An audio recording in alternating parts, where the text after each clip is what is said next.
Hi guys, sitting down to carve a mini scoop.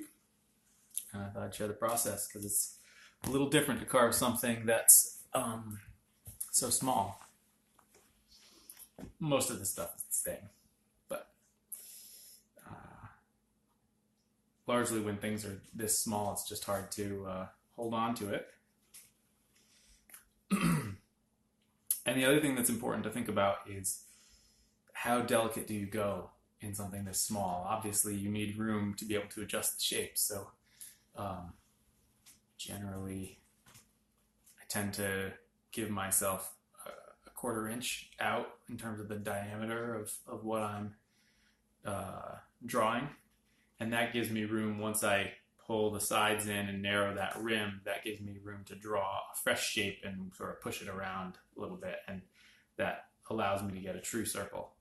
The other thing you'll notice is that I didn't saw into the neck as tightly, and that's important because sometimes in order to get a true circle you need to cock the handle one way or the other. So I gave myself a little extra wiggle room on the handle, and I avoided sawing so tightly together, and that gives me the ability to shift the angle of the handle.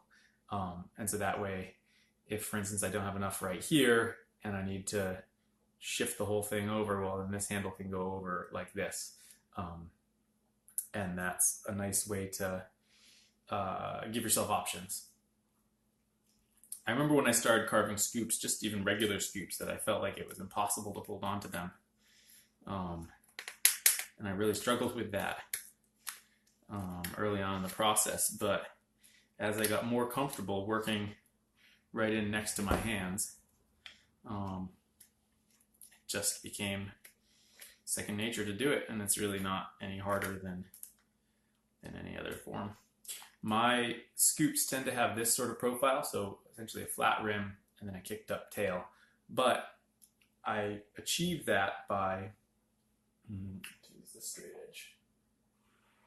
I'll use my knife as a straight edge. If this is the top face of the billet of wood, I achieve that by dropping both this side and this side down into the billet of wood, and that way the grain flows such that all of my cuts can come down in here to the crank, same as with the rest. But then you have to conceptually envision tilting it like this when you when you're thinking about how much depth to leave and where's the actual shape. You're not seeing it like this within a billet of wood. You're actually seeing it. You're not seeing it like this. You're seeing it slightly like this. So you have to imagine it tilted up like that. As always, if you guys have any questions, feel free to holler. This is cherry, which is 95% of what I carve. Just get a wood chip down my shirt. I really like cherry because you can carve it fairly green, fairly wet, and it will dry sufficiently as you're carving it that you can get a nice crisp tool finish without having to do rough cuts and then wait for those to dry and then do finishing cuts. Because I hate waiting for finishing cuts. I feel like I'm in the zone when I'm carving a particular spoon. I just want to do it all then and then move on. So so you can see so this is cherry that came down last year. It's been lying around as a downed tree for a year.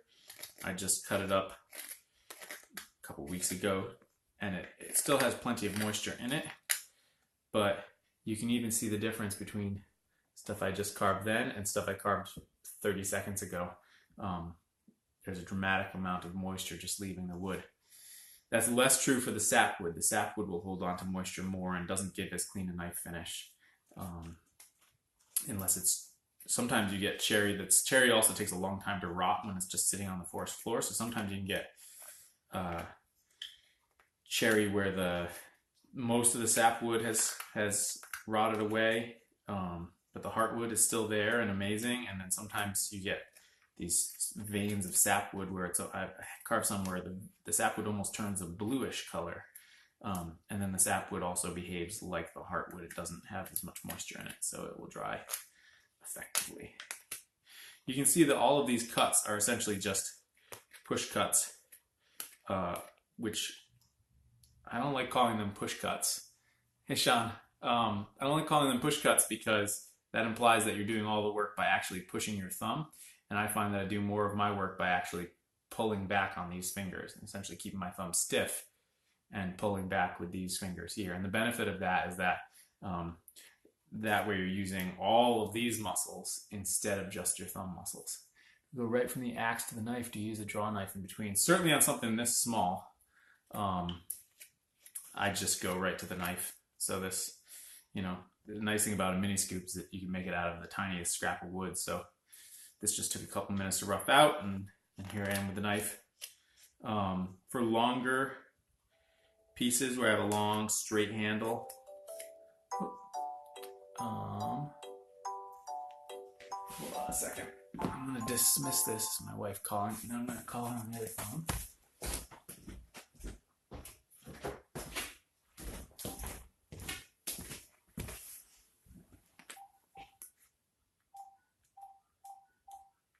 Give me a second, guys.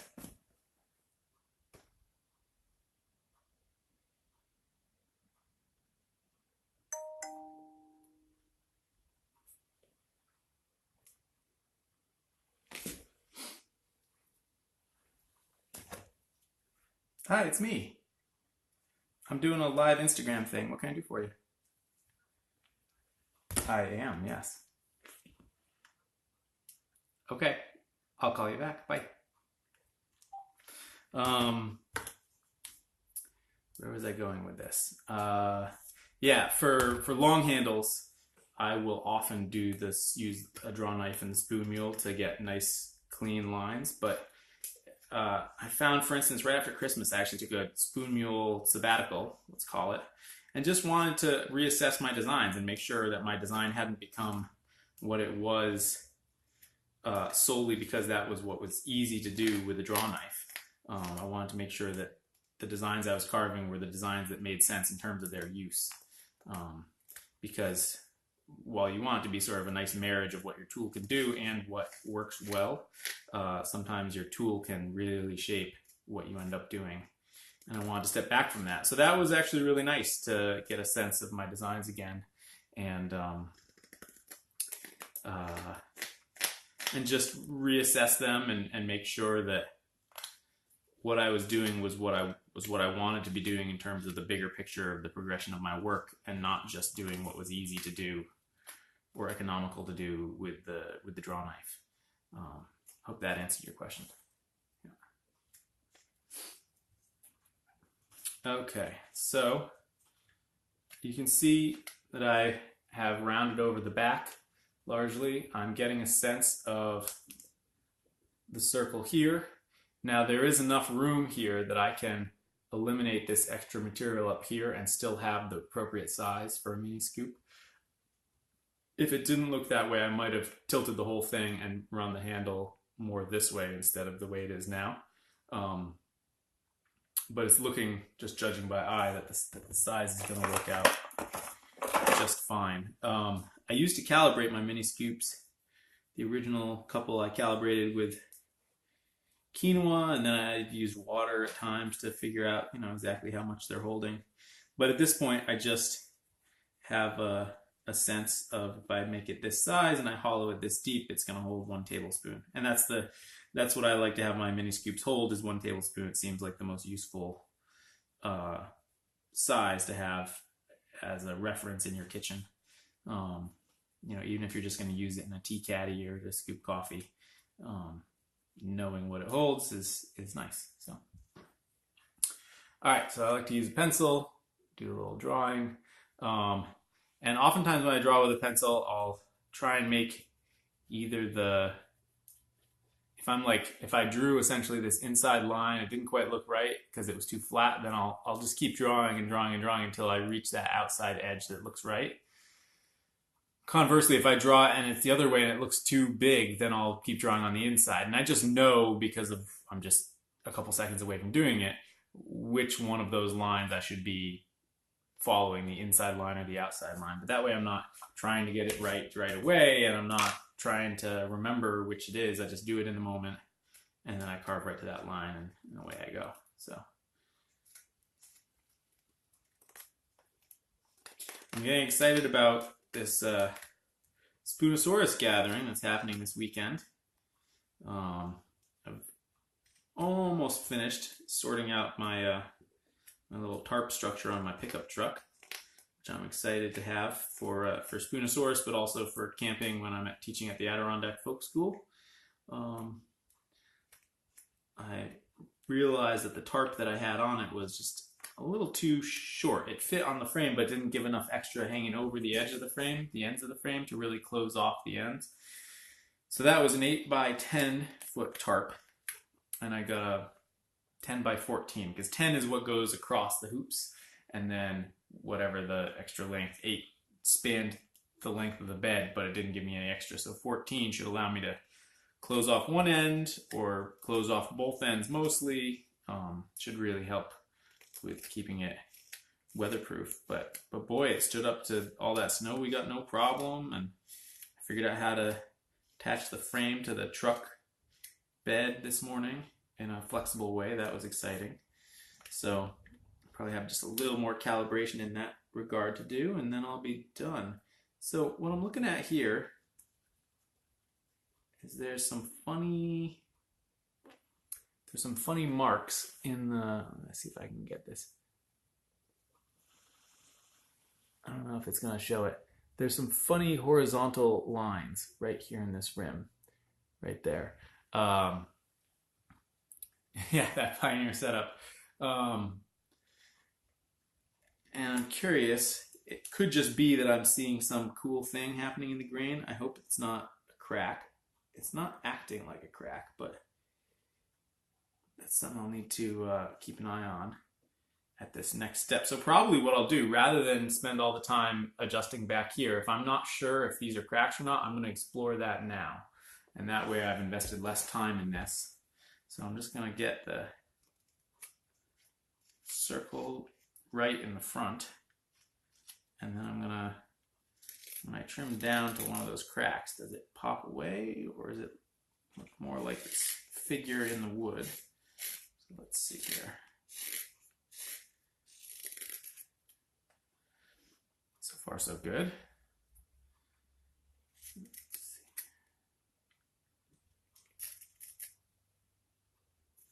What I don't want to happen is ignore these cracks until the very end and realize when I'm hollowing that they're actually a place where the wood fibers have separated a little bit.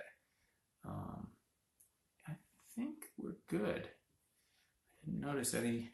Yeah, here we are right at one.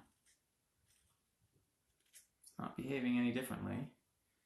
Let's just see here. What does that look like? Okay, I like it. Okay, so now that I've assessed that, I'm gonna carve up to the neck here, and I'm gonna carve down the handle. I'll probably do the handle first, because if I carve and get this nice and clean, guaranteed when I carve this short little bit, it's gonna stab into the wood here. So doing it first while this is still there and able to basically catch the knife edge safely without, ruining a surface that I just created is the way to go. So, there we go. Good.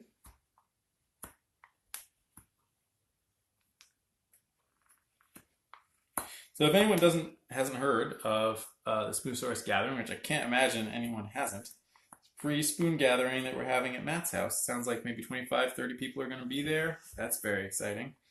I'm going to be doing a spoon carving demo both days. It's this coming Saturday and Sunday, the 17th and 18th. And it's come camp in the snow. There's going to be a heated shop to hang out in, but then camping will be winter camping, or you can find accommodations nearby, and bring your own food, that kind of thing. Yeah, and if anyone has any logistical questions, they should get in touch with Matt White, Temple Mountain Woodcraft, or if you just have sort of general questions, you can ask me. All right, so now that I've done the sides of the handle, now I can bring in these sides easily, and I won't be messing them up by coming down the handle anymore. So just using the tip of the knife blade to really come in tight. Now you notice I haven't done the little cutaways on each side of the neck here. And that's because there's so much depth this way that it's just inefficient to do it at this point. So I'm just gonna bring it in fairly tight. And then I'll probably carve the top rim and the top of the handle in the back, and I'll wait until I slim down this neck here to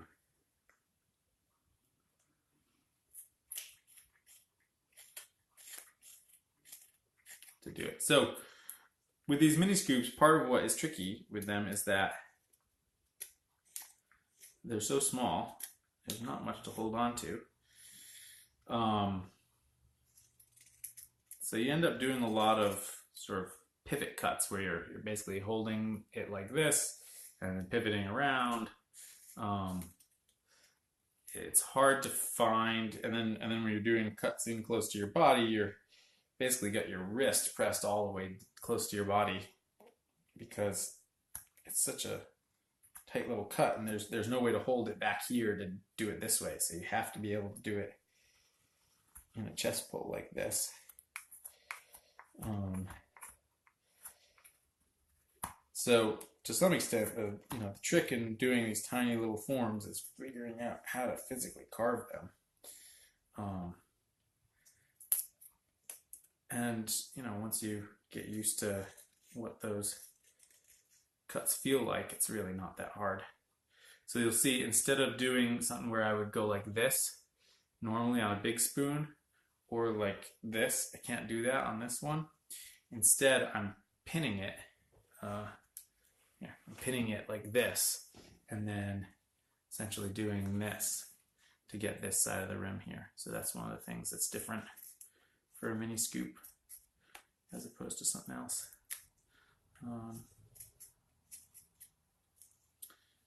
Okay, making sure the rim is basically good.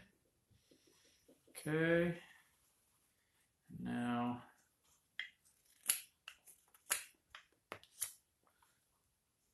on my mini scoops, I like to have the back of the scoop be rounded with no flat bottom, the way I do with my coffee scoops. I figure they should be like little shells, essentially little cockle shells. And I always find that in the end, I need them smaller than I thought I did. That'll leave so much material back here, and then I always end up going back and removing it. So here you'll see me pulling it in maybe further than I have in the past, and we'll see how that works out. I don't think I'm removing too much.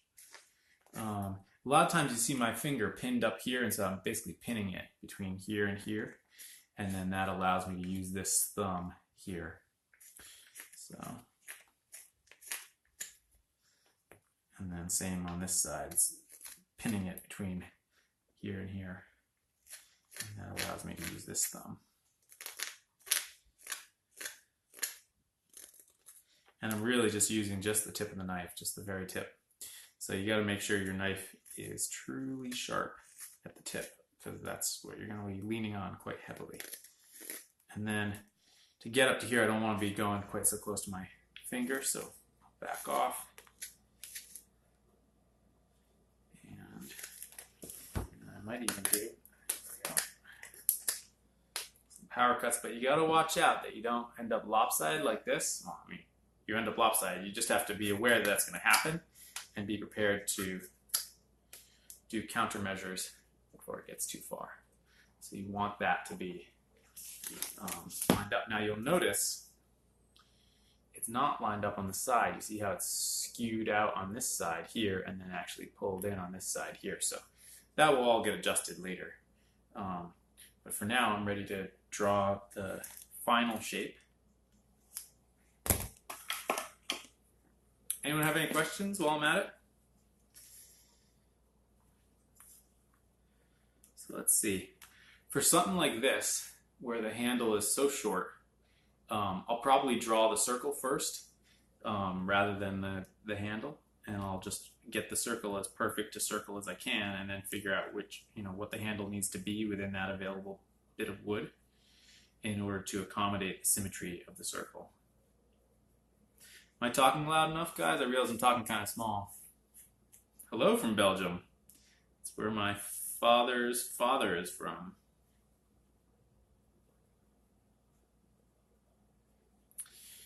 Okay. Pretty good. Very nice. Very good.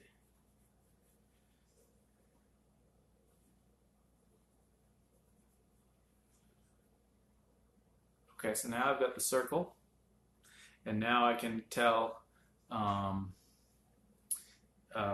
exactly where that center line should go, and then from there. Now, I used to do these little indentations. I didn't used to do them as true half circles. I used to do them much more sort of stretched out, and I found.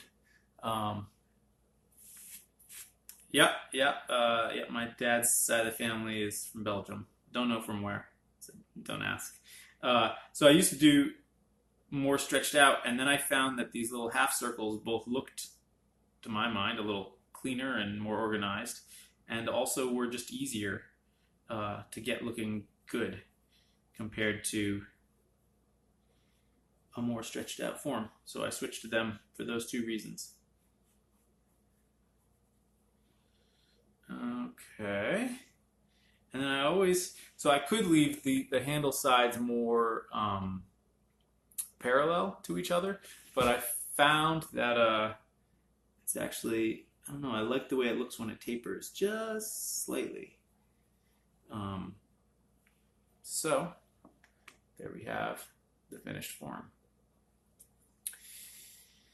So now, go back to the knife. I'm just going to cut around that finished form as best I can.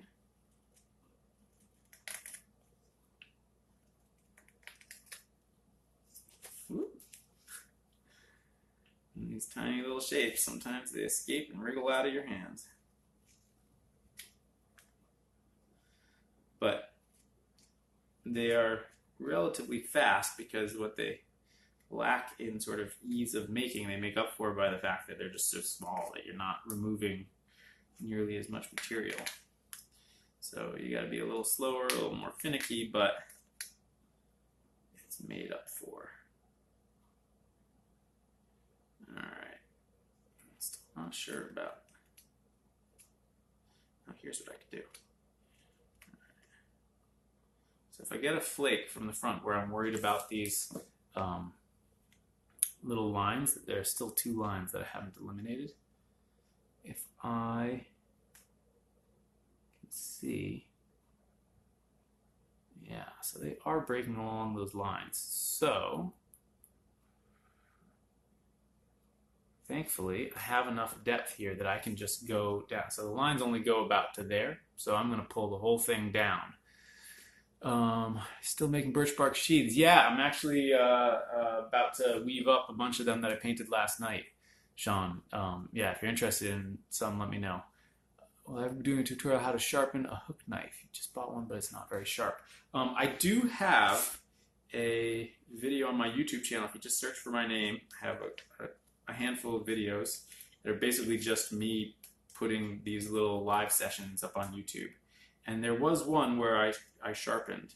But there's also a better one on the Spoonosaurus Instagram website. If you just search for Spoonosaurus, like a dinosaur, but with spoon in front. I know that Matt White did a good one on how to sharpen his hooks, or really any hook knife that you would sharpen on the inside. Yeah, it's interesting that you bought one and it's not particularly sharp, but I suppose it's better than buying one that's so sharp that you are intimidated to try and sharpen it. At least at this point, you feel like you're motivated to do something, and hopefully you'll get that relationship with your tool so that you know exactly what it needs. All right, so now, before I do anything else, I'm going to carve down below these striations here so I can figure out what that means in terms of changing the bowl shape. Yeah, okay, there we go. I don't know why the wood was doing that. this piece of wood was from a section of trunk from a tree that fell, and it's quite possible that it had some shock as it fell and had some stress fractures within the wood. Haven't encountered anything in other spoons that I've carved, but that's why it's always good to keep your eyes peeled as you are carving, because a lot of times you can, especially in wood that dries out like cherry, you can see those lines because they'll dry out. How long have I been carving? Ooh, let's see. Well, I mean, I used to carve some spoons in college and after college, so 2004, 2005, 2006, and then I stopped carving for a couple of years while I was farming, and then probably picked it up again in 2011 and did it on a small scale, and then maybe 2.5 years ago I really started ramping up how much I was doing, and 2 years ago I really ramped up, and then it's sort of been exponentially growing since then. So like this time last year I had a goal of carving one thing every day, and that felt like a big goal. But now I carve more than one thing every day just to keep up with orders, so it's all relative. Did that answer your question? All right. Do you ever try to repair a crack with glue? No, I used to at the beginning when spoons felt more precious, but I would never sell one with a crack, and ones with a crack that are so nice that I want to just use them at home, I'll just use them at home, and eventually the crack will worsen. But I never had luck with the glue feeling like anything more than it was making me feel better. Where do I source my wood from? It's difficult for you to warrant cutting down a live tree for green wood. Yeah. So a couple things. I started out having, I live in a part of rural Massachusetts where I've got wood coming out of my ears. So cutting down a live tree we do it all the time for all sorts of reasons. And it doesn't feel precious at all. I originally started carving just using green firewood that was on my porch, and I'd sort of pick out the nicest pieces from that. And then I have this Christmas tree farm where there's all sorts of deciduous trees growing up on the margins of the Christmas grove, so I can harvest from that. And then there was a tornado that came through our neighborhood in Massachusetts this time last year. Whoops. And so I have a slope of trees up the hillside there that's just an endless supply of cherry and birch, although the birch will start to rot. But there's 7, 8 cherry trees down that I have access to. My neighbors told me I could take whatever I want. There's so much down that they don't plan to ever, take it for firewood or anything like that. It's too hard to get to. So, but if you ever, I don't know if you're in the U.S., but if you're in the U.S., I do sell spoon blanks to anyone who has trouble sourcing wood themselves.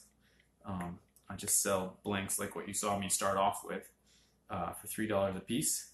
And if you're interested, you go to my website on the shop page. If you scroll all the way down past everything else, you'll see the blanks. It doesn't really say anything other than what I just told you. And you'd be in touch if you're interested in having me make you some. I am booking early May now, so if you want wood sooner than that, you're going to have to find it somewhere else. But always happy to help people where I can. Spooning is, what is it now? Spooning is looking like it's going to be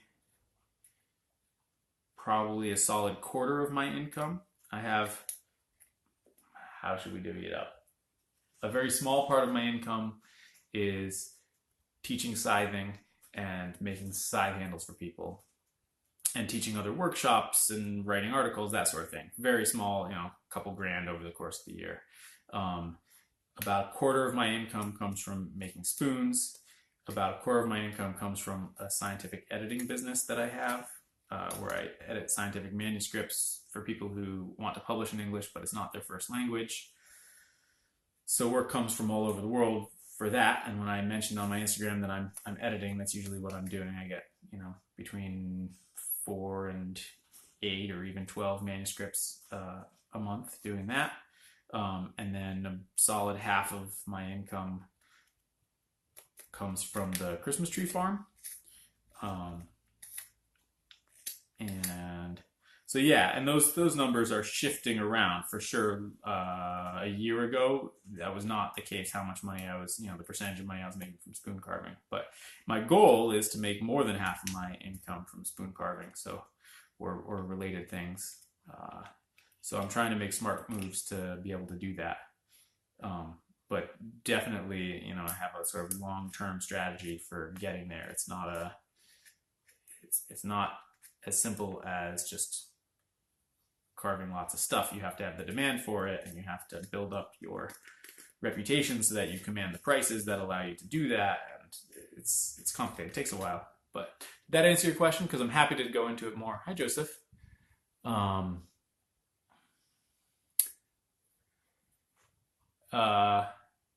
Yeah, it is a great way to make a living, especially if you feel comfortable sharing your life. Because what I found most effective is simply to share my life. So now I've removed those cracks in the front by lowering the whole thing down. I've maintained a bit of a crank. I'm actually gonna, now that I've carved initial bits, I'm gonna see I have this depth in the handle, so I'm gonna lower the top of the handle and essentially achieve more crank to the handle by lowering it here where I have the room to do so. Now I know just from experience that I still have enough depth in here to reach a 1 tablespoon measure. So that's why I left the whole thing bigger at the beginning, so that you have room, like I said, to sort of wiggle around unforeseen issues like those cracks that showed up. I had no idea those were there. Had I known that they were there, I would have chosen a different piece of wood. Nothing special about this piece of wood. And while I generally encourage people to walk away from situations, sometimes you can salvage them. But you do end up with it often in a situation where you've sunk so much effort into a particular piece of wood or a particular spoon that you really don't want to walk away from it, even though it's not seeming to resolve itself. And then you end up feeling badly that you've wasted so much time on this piece of wood that didn't end up working out. And so both from a business point of view of trying to be as efficient as possible, but also just from an emotional point of view, it's nice to catch those things early and walk away when you can. Okay, so now I've increased the perceived crank. Yeah. Okay, bye, Joseph. Hey, thanks so much. Yeah, I really enjoy having that kind of varied work. And the spoon carving, when I set out 2 years ago to see if I could make spoon carving part of my living, all I was trying to do was replace a seasonal job that I had decided I was no longer interested in doing. And so I was only trying to replace about, what did I make, $7,000 a year doing this one job, this seasonal part-time landscaping job. I wanted to stop doing that, and I thought, well, let's see if I can ramp up the spoon carving and use that to replace the income. And this year, if I stay on target, I'll probably hit somewhere between 10 and 15. It's really hard to tell at this point what my costs are ultimately going to be, that I've incurred as part of the business. So I've successfully replaced that income, coming close to, it's possible that this year, but certainly by next year, I'll come close to doubling the income I made from that job. So, but it took a year of hustling and really, I think I basically scrabbled together work to not lose too much income that first year that I stopped, but it took longer than I thought, which I think is true of everything in life. Everything in life takes longer than you think to accomplish what you want to accomplish, but it doesn't mean you can't do it. It just means you have to be patient and you got to be smart about it. And you got to keep sticking with it, even if you don't meet with immediate success. It's just taken a long time. I've never had anything go viral or blown up or, become known on the scene, that sort of thing. It's just steady, stick with it, and, do your work every day. And every day, promote yourself, do something to promote the business, and it just slowly builds. And that is what I've found true for all of my businesses. None of them have become overnight successes, but they've successfully become, resilient small businesses that support me, and it's just happened over the course of years. I've had my Christmas tree farm this was our 8th year, and I've had my editing business for 7 years now. So it just takes time. I can't expect something to just happen overnight. Yeah, of course, man. I'm glad you asked. Always happy to share that stuff.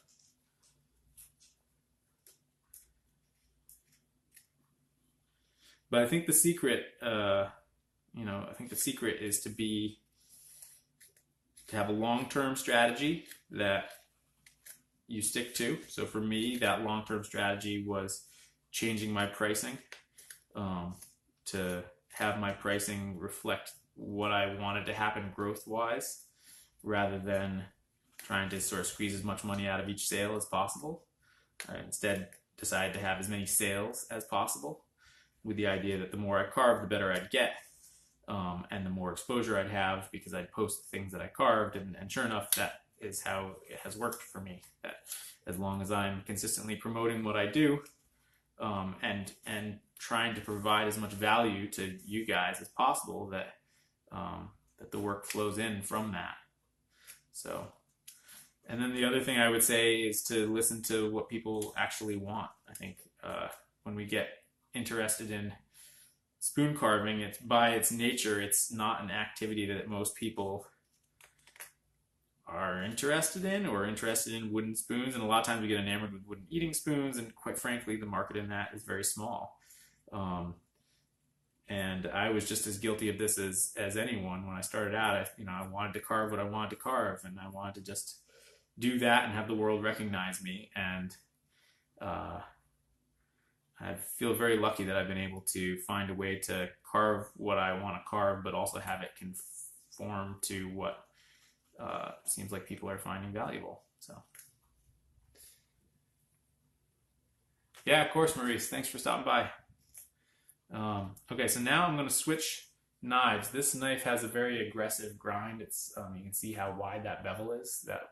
That was a mistake when I was trying to reflatten the bevel, but I love it because it makes the knife very aggressive, but it also makes the tip a little too wide. And so when I do these little twisty bits in here at the neck, I always use a smaller one. Heading out the door for work. Yeah, thanks, man. All right, so with this narrow tip, I'm able to get in there and really clean up around the neck. So what I'm going for is to have a totally clean shape, and then I'll clean up the profile view. And then I will carve the bowl before I do any more refining of the back. For something like this, where I have a certain bowl size that I need to hit, I want to make sure I hit that before I do the back of the bowl too much, so that I don't end up removing too much before I reach the depth that I need. Okay, good.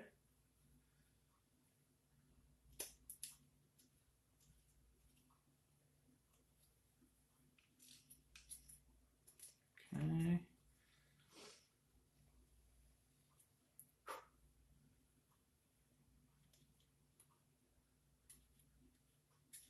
And really, the litmus test of do I need to sharpen my knife is how cleanly does it make these little cuts with the tip. If you can get 80% of them cleaned up with the tip of your knife, then your knife is fine. If it's less than that, then you probably could do a little better if your knife was sharper. So that's what I use as a test of, do I need to sharpen my knife? Notice I don't say 100% because you never get 100%, or certainly not in these tiny, tiny little twisty bits, or at least I never have. I guess it's possible.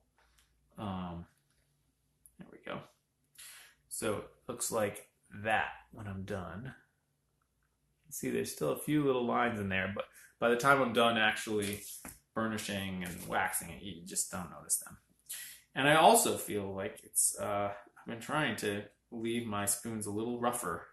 Not rough like poorly done, but rougher in the sense of I don't want them to be intimidatingly blemish free, because I want people to feel like they can just use them, like they've bought an object that is meant to be used.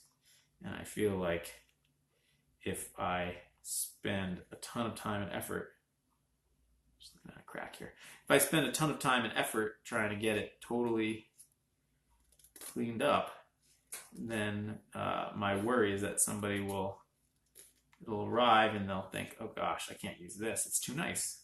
And that would be very sad.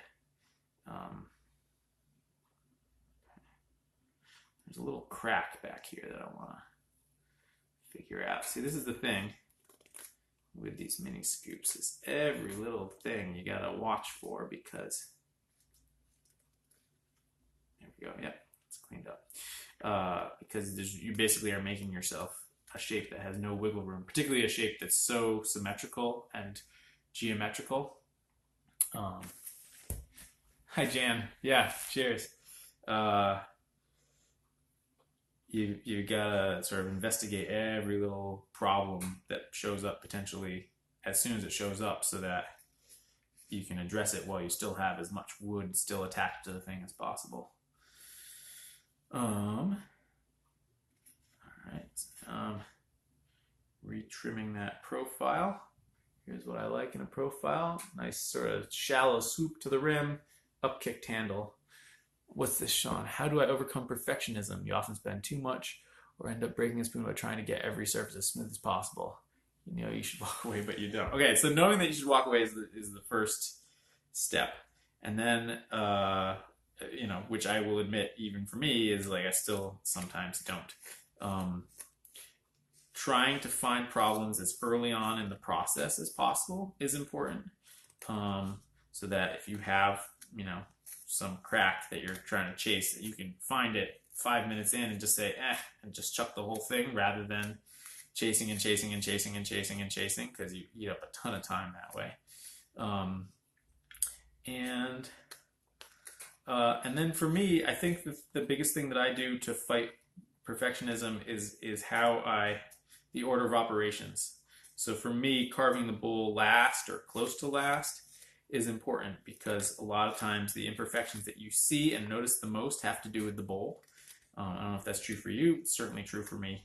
And so by doing everything else and getting everything else right, then I do the bowl, and then I'm done. And I'm not, if I don't have that strict order of operations, then I'm always tempted to go back and make something a little bit better, a little bit better, a little bit better. There's always something that you can improve. And then the other thing is I try to cultivate an appreciation for those carvers who I feel like do a really nice job of having a mastery of form, but also a willingness to let things be a little bit rough. So it's possible to have things be rough because you haven't mastered the form, and there's plenty of examples of that. But it's maybe more rare to find someone who has, wonderful sense of proportion and, knife control and all that, but is just willing to let things be a little looser and rougher. And the best example that I know of is this young carver in Sweden called Daniel Lundberg, or Stor Sloyd. And I wrote a blog post about these salad servers that he made last year that I just found completely amazing. They just reminded me of like a Van Gogh painting, in that you could see all the knife marks from these deliberate cuts.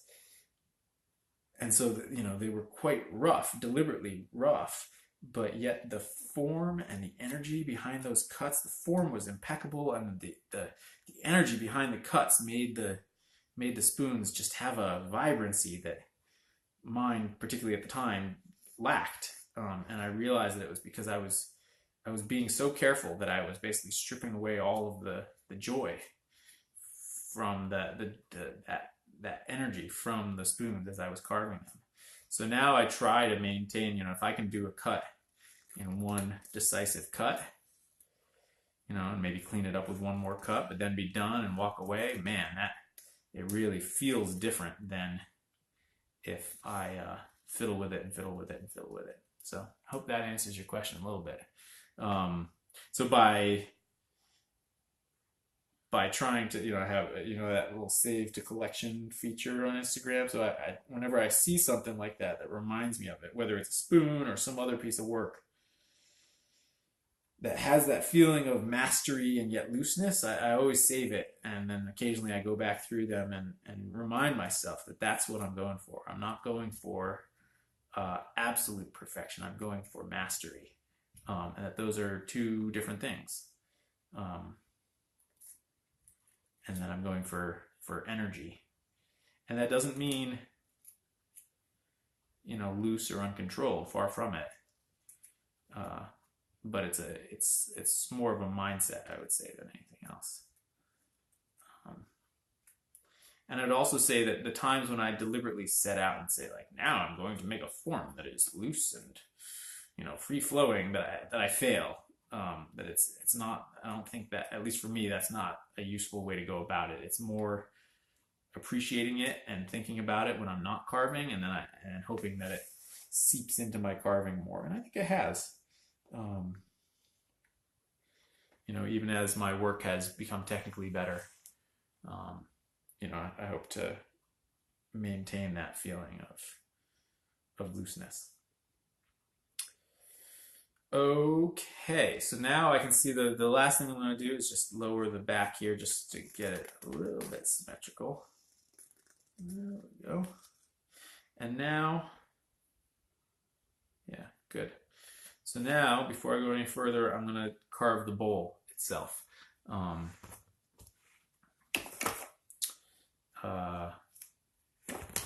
Because, like I said, this is supposed to be a 1 tablespoon measure, so I want to make sure that I get to that appropriate depth, and then I'll carve the outside to whatever that needs to be. Let's see. Whoop. My callus broke through on my thumb there. So I have this big callus that runs down the side of my thumb and then also along here. Apparently just ripped off a little bit of it, but that, and then I have an equally big one. Well, it's not quite as big right here. Okay, I always tilt it like this so you guys can see a little bit better. Especially with the mini scoop.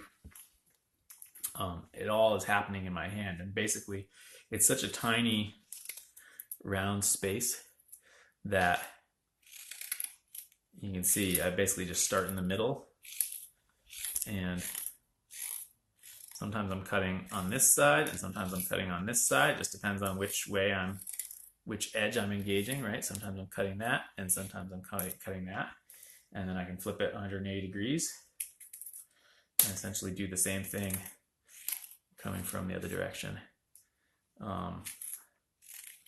And I start in the middle and I stay away from the edges until I burrow down in depth a little bit.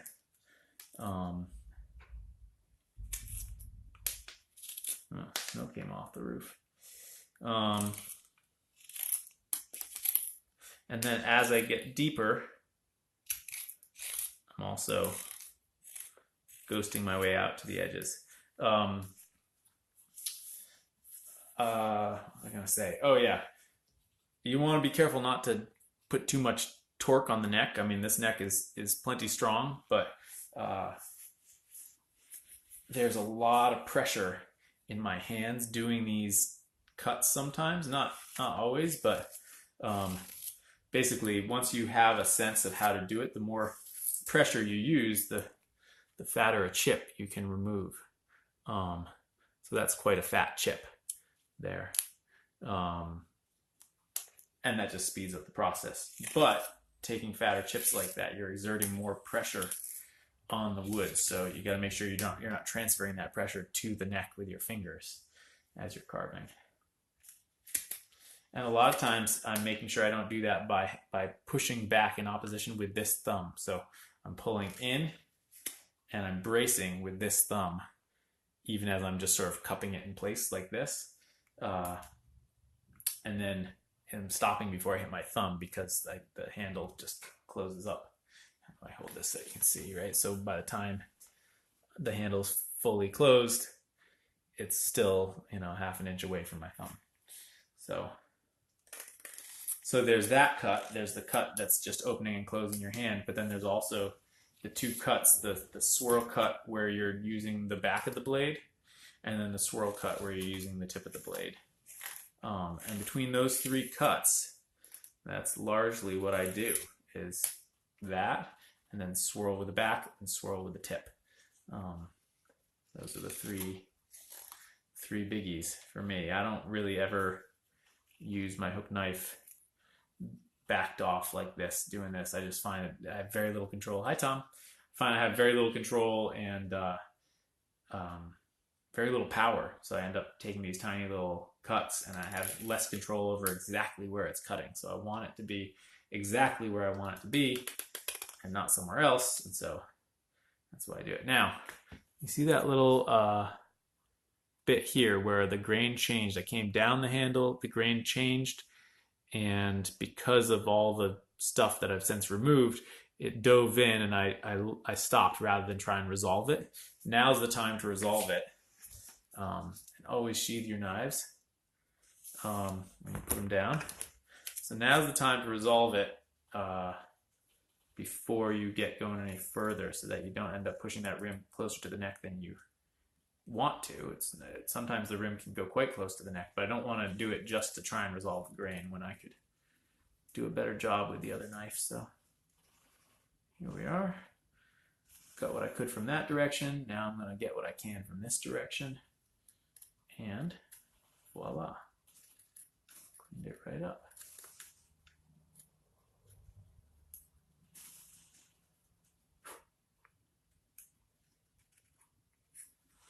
Okay, so now you can see that's been resolved right in there. And now I can go back to the hook knife. It doesn't take very long because you're not removing much material, but you do need to be precise with your cuts because you're trying to make a true circle on the inside. So you have to sort of, as you get closer and closer to the edge, you have to be aware of, where do I need to cut to really flesh out the circle so it's truly round, and make your cuts there. So you'll see me going around different positions. I carve every which way across the grain with all three of those styles of cuts: the hand close, the what should we call this? The neck swirl, and then the tip swirl. All three of those can do across the grain, with the grain, 45 degrees to the grain, and you do various versions of them depending on where you are and sort of what the grain is doing and what it needs from you, and how to read that. It's it is often the same from spoon to spoon if you orient them within the log the same way, but waviness within the grain will change that, and all of a sudden you'll find yourself in a situation where what you thought was going to work doesn't work.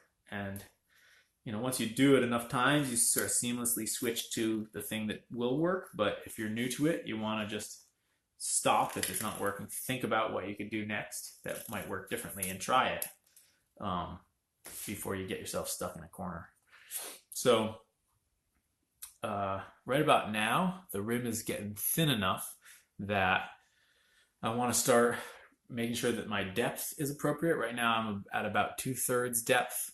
I'm down only to about there, and I want to go down to about there.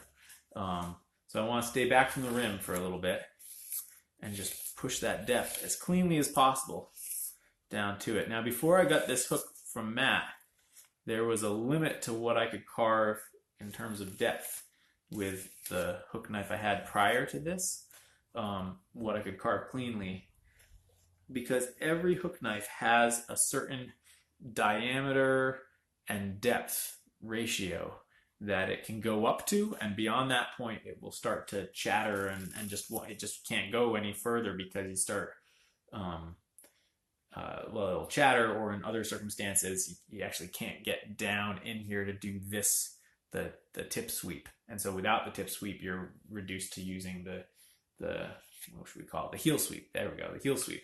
And the heel sweep works in some circumstances, but other circumstances you really need the tip sweep to clean it up. So when you lose the ability to do that tip sweep, that's the depth at which you're stuck. And so I know that this knife will do sort of the size, the 1 tablespoon size that I'm looking for, and not much more. So as I get close to it, I'm starting to be real careful with my cuts, both to clean up the circle, but also to make sure that I'm clean on the inside, because once I exceed that depth to width ratio, if there's a little gnarly bit that I need to clean up, I'll have a hard time doing it. So I'll try to make each cut as clean as I can. And I can get almost no tool marks. It's not that I'm going across the entire, I'm not doing this. I'm not going all the way from one side to the other side. It's just that this curve matches this inside beautifully, and just swirling it around in different cuts means that you can eliminate almost all the tool marks. Which is one of the things I'm excited about Matt's new knives that I'll get to try this weekend, is he's trying out some more shallow curves that should hopefully allow me to get this kind of finish in a larger cooking spoon, which I'm looking forward to seeing if that's true. Now, lack of tool marks means that I have one less opportunity to get that sort of form and flow and energy that I find so compelling into the spoon, because one of the places where it was, certainly in the spoons that I described earlier, was in the tool marks in the bowl. So if you make it so that the bowl has no tool marks or very few tool marks, where are you left? Where does that leave you in terms of trying to achieve that, beautiful looseness and energy? And I see it as, it doesn't mean that you shouldn't try and achieve fewer tool marks in the bowl. I think it's more sort of how you approach everything about the spoon.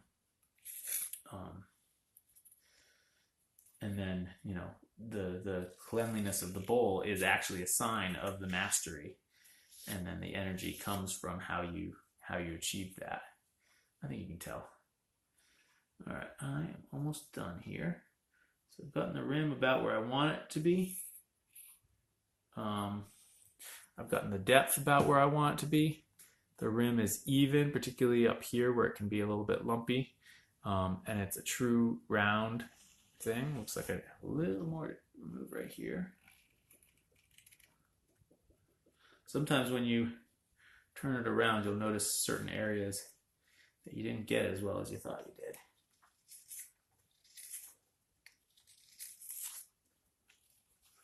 Okay, so now my rim and depth are where I want it to be a 1 tablespoon measure. So now I'm just going to trim the outside of that circle, because it's always harder to get a truly curved line with a straight sloyd knife than it is with a curved hook knife.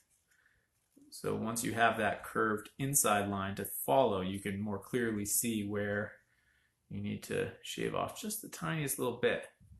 It's not about recutting the entire line. It's just about shaving off the high points and the thick points so that you have an even width rim that is smoothly curved all the way around. This is definitely an area where you could overdo it trying to make it perfect and end up shooting yourself in the foot and having to go back with the spoon knife because you carved off too much. So easy does it here. It's also one of the few places where I use the potato peeler cut like this. because I just find that I can see what I'm doing no matter where I am on the edge, and I'm trying to remove so little that it doesn't matter that it sucks in terms of strength.